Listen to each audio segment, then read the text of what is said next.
tari yang dipersembahkan oleh teman-teman dari Sanggar Pertanian Unsia, dan koreografernya adalah Ibu Intan Nirmala.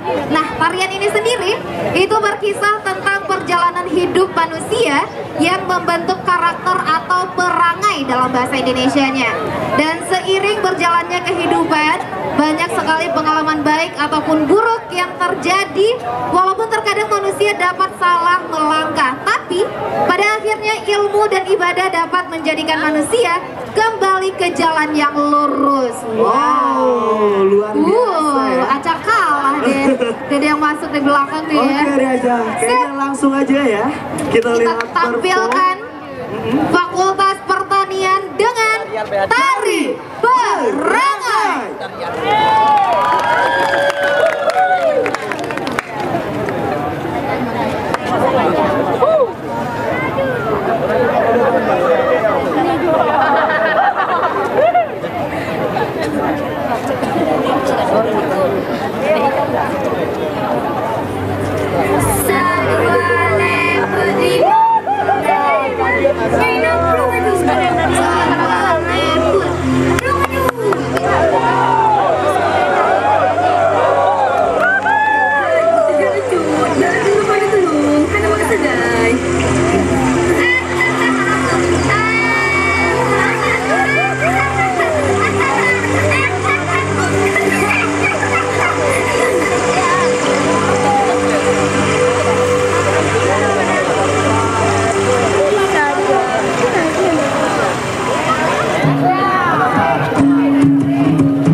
Nah,